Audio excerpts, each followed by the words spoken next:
Hi everyone. Today I want to talk more about motion and aiming. So I'm basically going over some code I wrote a while ago. This is my ship. I call it my Juggernaut. This ship, it faces typically towards the enemy it's going to attack, and then it moves. But the movement is independent of the direction that it faces. This is in contrast to the fighter ships and motherships I talked about in an earlier video. With those, I just put the center of mass in front of the ships so that they would face whatever direction they were moving. But this ship has code to have it face towards where it's firing, and it has other code for movement. Those two are independent. And the other thing I've added to this ship is it has the ability to move around rocks instead of getting stuck, and it has the ability to dodge attacks. Now, in one of my earlier videos, my first video about coding, I talked about how to make meteors with realistic collisions. Now, if you have small meteors that spin, it's pretty easy for a ship to get around a meteor like that. But I also have in my code, in my game, some very large objects, and some of them don't spin, so ships can get stuck. So I'm going to start with the code I have to help this ship get around rocks and not get stuck. So if place meeting, basically this will have a point, and it will check to see if that point makes contact with a certain object. And the object it's checking for is actually a parent object, parent rock. So all of my rocks, whether it be little meteors, big meteors, spinning rocks, non-spinning rocks, all my rocks are children of parent rock. And this will check a point. In this case, it's a point slightly in front of the object, and will this point in front of the object make contact with any of the rocks that are children of parent rock? So x and y coordinates of the object, but it doesn't just check x, y of the object, it checks x plus 5 times length direct x. So basically, length direct x is the x component of a vector. Length direct y is the y component of a vector. That vector has a direction defined, in this case, by 5 rotation times -1 plus 90. And that vector has a length 50. So length 50 in a direction, length direct x is the x component of that direction. Length direct y is the y component of that direction of this vector. And what this will essentially do is it'll check a certain amount in front of the object, in front of where the object is facing. And how far in front is dependent by the length here, which in this case is 50. And I also said 5 times that amount. So what I could have just done is I could have just let that be a 1 and made that 500. So this is a bit unnecessary, but this is how I did it. 5 times the amount of, in this case, x plus 5 times the x component of this vector that is 50 long in a direction, and all this is really doing is checking just a little bit in front of the object.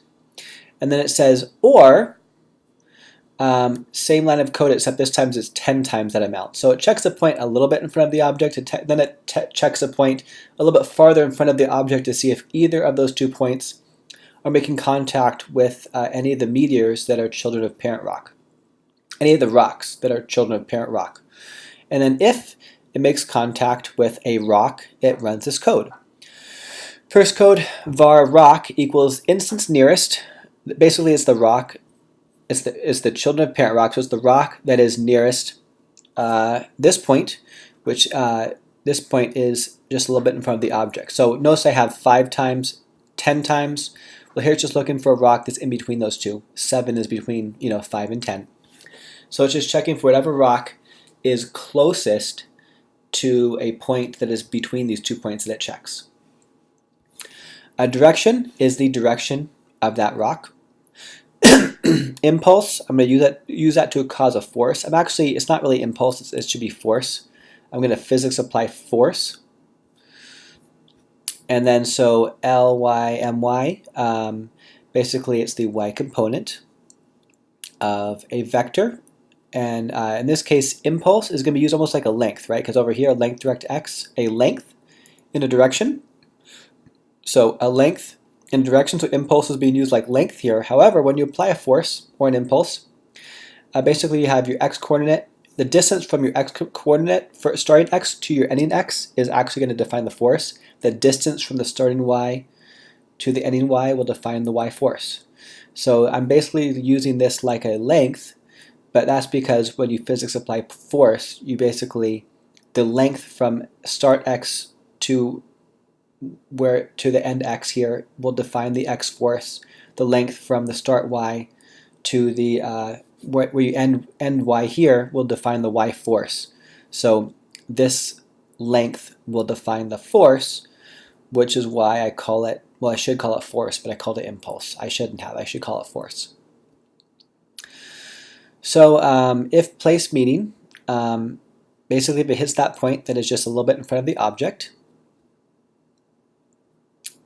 then it will apply a force.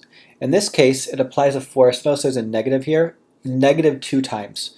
So rather than apply a force towards the object, it'll apply a force that is away from the object that is twice what typically would be by this amount of impulse.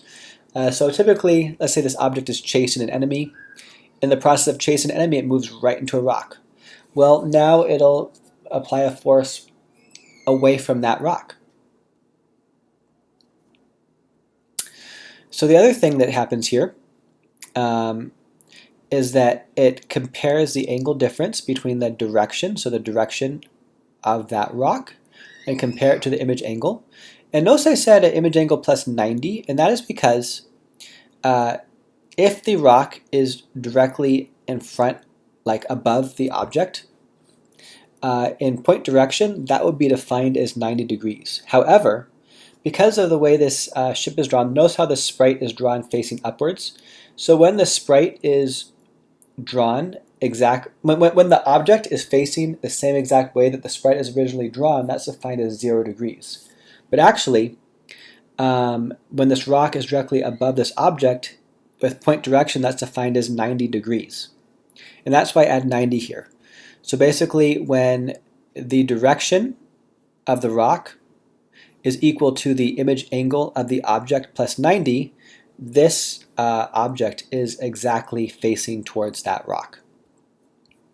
And so basically, if the angle difference between direction of the rock and image angle plus 90 is more than 0, move direct equals negative 90. That causes, this move direct will redirect your motion. So it'll be negative 90, else it'll be 90. So when you make contact, when a point in front of your object makes contact with a rock, move direct will be 90 or negative 90, and which one it is will depend on when you compare the angle difference.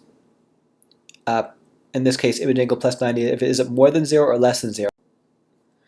So the reason I have two options, move direct to be negative 90 or 90, is that I could cause the ship to move, to redirect its movement to move one way around the rock, or I could cause the ship to move the opposite way around the rock. And which way it moves to go around the rock will depend on which way it's facing. If the direction of the rock compared to the image angle plus 90 is more than 0 or less than 0. Basically, since this ship tends to face towards the enemy it's attacking, if the way it's facing is more towards one side of the rock, it'll move towards that side of the rock. If the way it's facing is more towards the other side of the rock, it'll move towards that side of the rock. So this just sort of helps it move around the rock. And if this place speeding does not happen, so it checks a little bit in front of itself, and if a little bit in front of itself it does not find contact with the rock, then move direct will just be 0. It won't redirect the movement. So let's go down here to where it actually does this movement.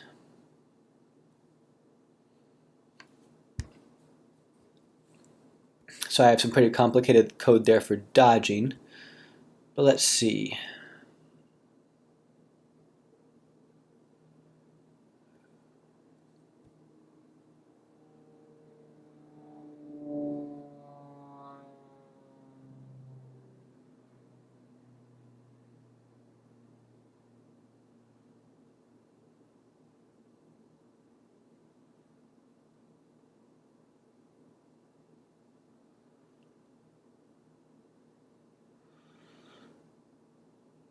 Okay.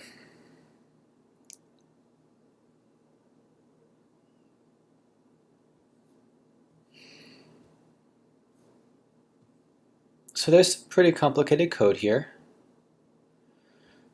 Let's start here. Okay.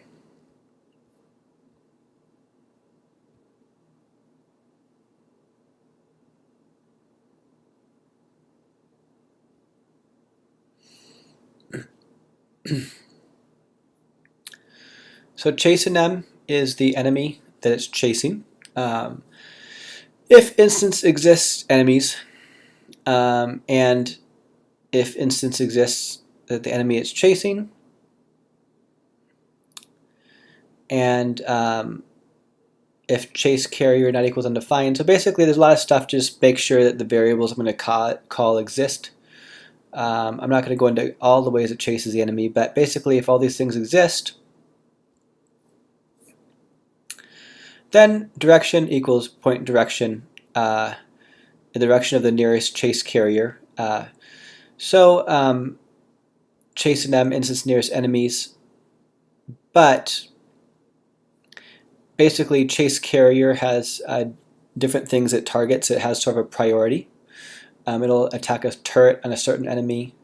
It'll have a priority for which enemies it likes to attack first, and that's chase carrier. But if none of these enemies exist, then chase carrier equals chasing them.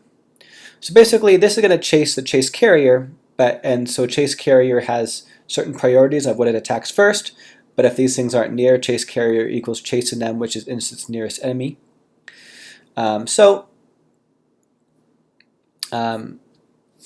Dir equals point direction chase carrier, which is whatever object it's targeting in the priority that was specified. So point direction chase carrier xy x y chase carrier.x chase carrier.y, except that I've also accounted for the speed of the object it's chasing. So it's x plus 40 times chase carrier.phi speed x. So basically the x component of the object speed is added to its x position. And so this direction is not just the direction from xy to the object it's chasing, but the x component of the object's speed will actually be applied here to where it faces, and the y component will be applied. So this causes it not just face where the object is, but face where the object is going. So this is how it effectively targets a moving object. I had very similar code when I talked about my carriers that launch fighters. This affects how it faces. There's an impulse applied. So Lx equals length direct x impulse direction. So you have the impulse in the direction of this object, but not really quite the direction of the object, but direction of the object, but offset for the object's velocity to really cut off where this object is, to really catch it.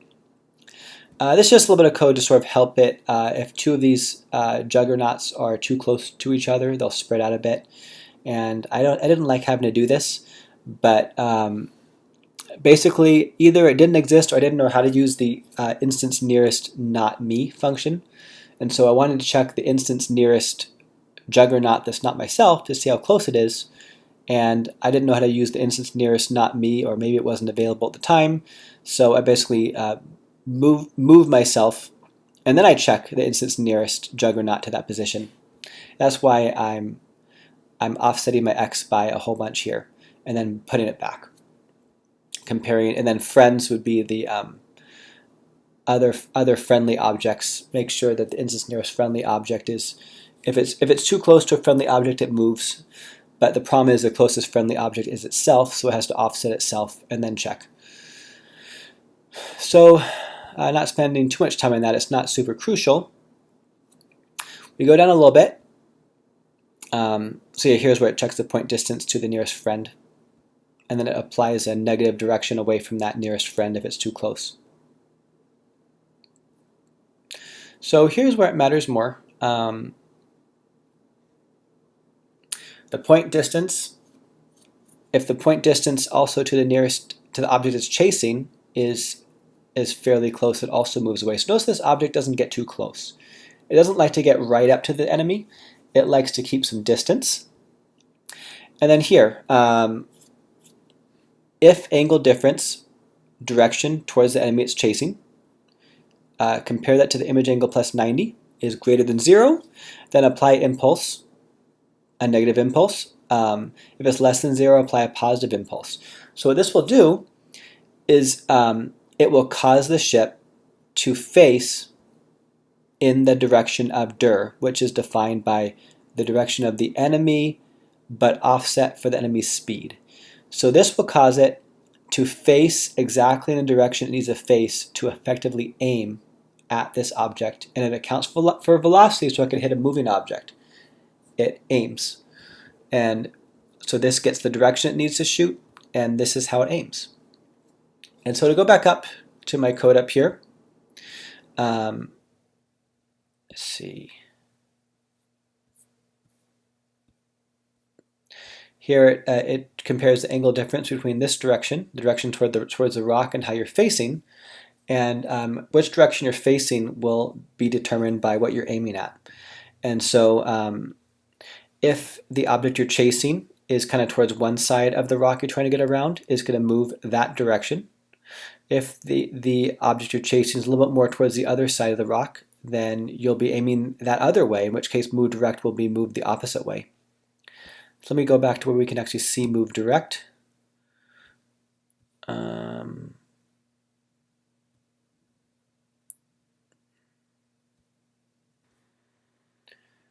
Let me look at my Gatling ship real quick. This should work in essentially the same way. Move direct minus 90, move direct equals 90,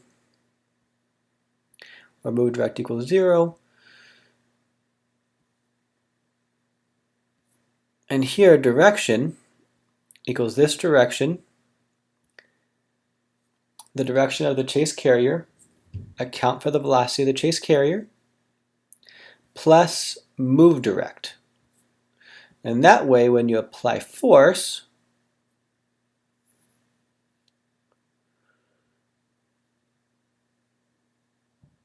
apply force.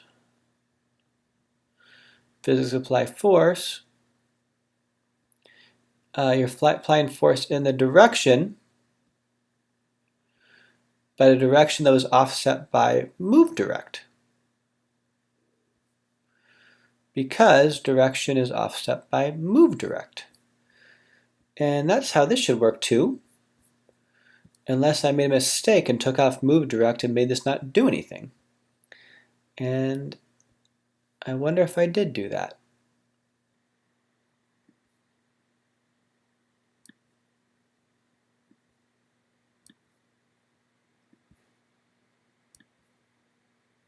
Like I took out the place where the move direct has to be so that it doesn't do anything. So let's find out if this works. It might not. But anyway, I think the Gatling ships will at least work. Let's see.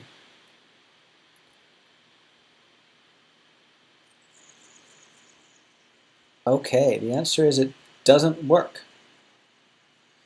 But the Gatling ships work.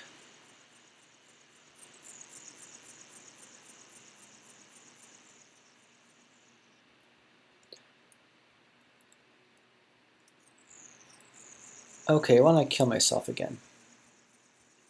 Well, I'm glad I caught that at least. Okay, so the Gatling ships, you see they're moving around. It's going around the rock. Oh, but now it sees these. And this is not going around the rock, it's just facing towards the nearest enemy. And if by facing towards the nearest enemy, moving towards the nearest enemy, it happens to go around the rock, it will, but otherwise it won't. Let me kill myself one more time so I can show this how this works with the Gatling ships. See the Gatling ships, this goes this way, this goes that way. They go opposite directions. And then once it gets over here, it's no longer, the point it's checking is no longer touching that rock, so it no longer goes around. And just this allows it to go around the object. And it seems at some point I must have moved the line of code I need to make it work on the Juggernaut. So let me put it back in. So here, let me kill myself.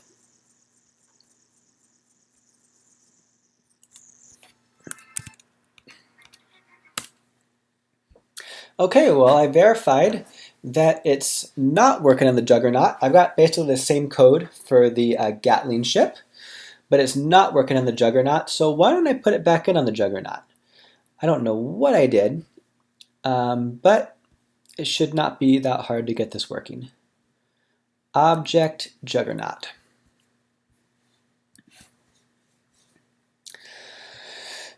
So I have this line of code here where move direct can become 90 or negative 90 when an object in front of the ship makes contact with a rock.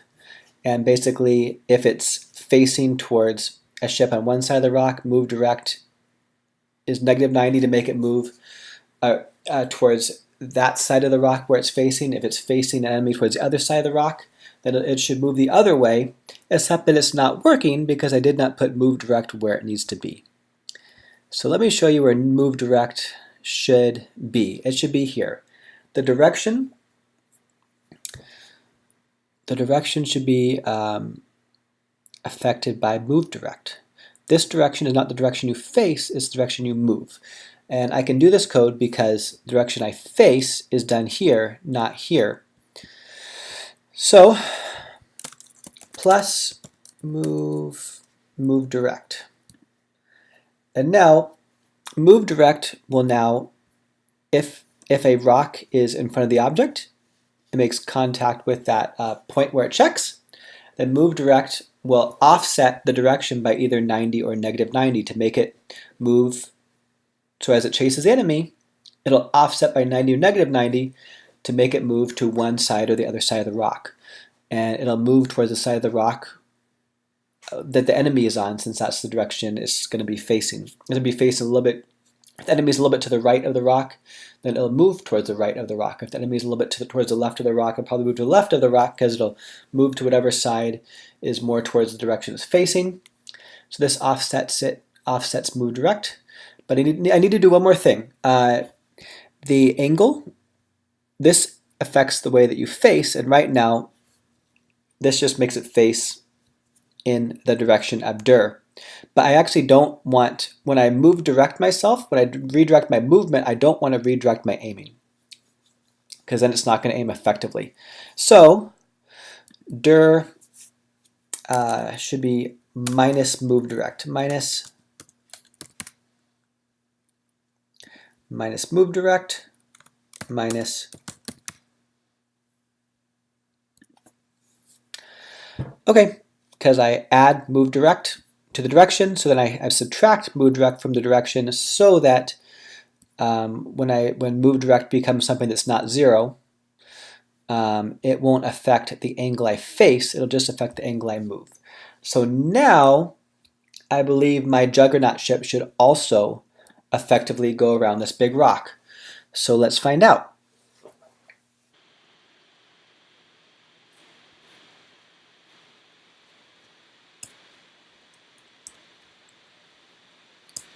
Okay, let's see.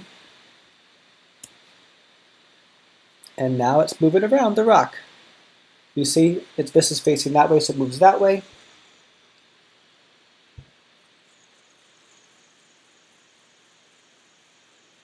Now it's facing this enemy, so it's no longer making contact with that rock, but when it does, it goes around. So it's effectively going around the rock, and if I got rid of some of the other enemies, then it would see this better. Okay, let me kill myself again. Let's see this in action. Okay, this is facing, one Juggernaut's facing one way, so it goes around the rock that way. The other Juggernaut faces the other way, so it goes around the other way. And they're both moving around the rock. These Juggernauts are a bit slow, but as you can see, they effectively go around rocks. And these Juggernauts don't like getting too close to things. That's how I made them. They keep their distance a little bit. All right, let's do this again. So the Gatling ships and the Juggernaut ships are moving around the rocks. The Gatling ships are a little bit faster. And at this point, the Juggernaut went back a little bit, so it was no longer making contact with the rock, so that code stopped making a difference. Let me try this one more time.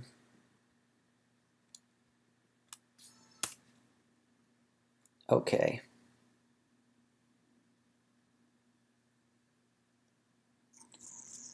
So now it's facing that way. It changed the way it's facing, so it started moving around the rock the other way. And then if it gets farther away or faces away from the rock, that code for dodging the rock no longer applies, which is what happens when these ships get around. But these ships are now moving around the rock. So it works. Okay, so yeah, my Gatling ships move a little bit faster, my Juggernaut ships move slower, but they have very similar code for how they move around rocks, how they aim, how they dodge. Their aiming and motion is independent, which is unlike my fighter ships that were launched by the carriers. And so these ships, like my Gatling ships, can also dodge, which I haven't gone into yet. I mean, this is how they go around meteors and rocks, but they do also have a function to dodge. So maybe, I think I'm going to save the dodging for next time.